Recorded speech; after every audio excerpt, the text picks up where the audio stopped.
The Ilyushin Il-2 Sturmovik was a Soviet attack aircraft that participated in World War II. More than 36,000 units of this model were produced.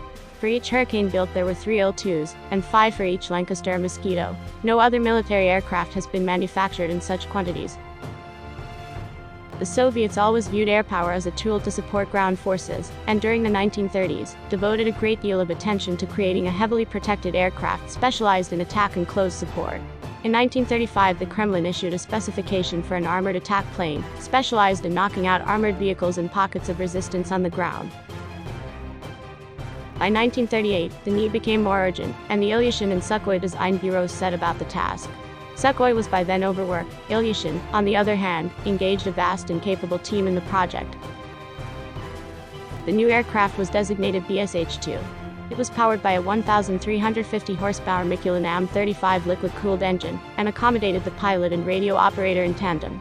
Each mainlander was made up of 2 shock-absorbing legs and retracted backwards into a container, and could function even without being deployed in crash landings.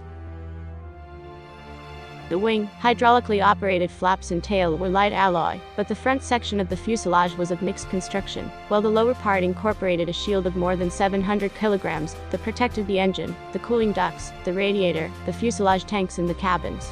The rest of the components were fixed directly on the armor, since this was a structural part of the plane. By the time of the German invasion of the USSR on June 22, 1941, 249 copies had been delivered, but manufacturing rates were slowly increasing, and Stalin sent a telegram to the factory managers, telling them that his production rates were an insult.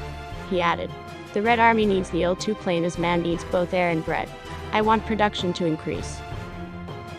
This meant a real stir in the pace of manufacturing. The factories were moved behind the Urals, far from the reach of German planes, but the plane required certain changes.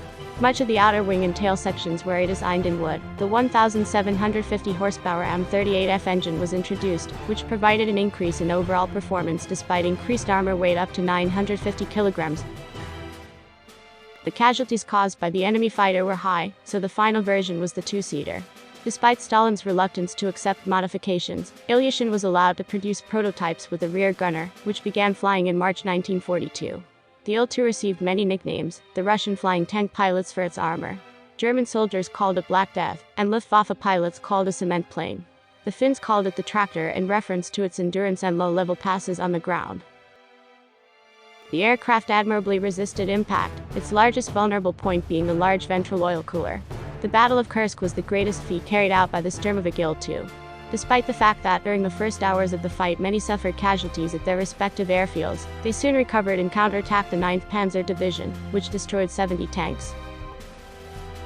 The best success achieved by the Il-2 was the raids against the 3rd Panzer Division, which pulverized 270 of their tanks, and killed 2,000 soldiers.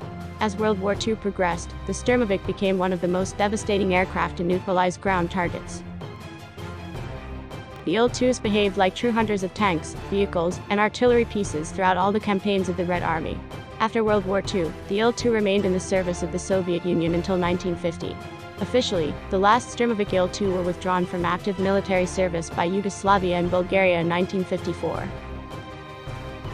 Until then, this aircraft had distinguished itself as the deadliest attack aircraft and tank destroyer of World War II, and without a doubt the best aircraft put into the air by the Soviet Union.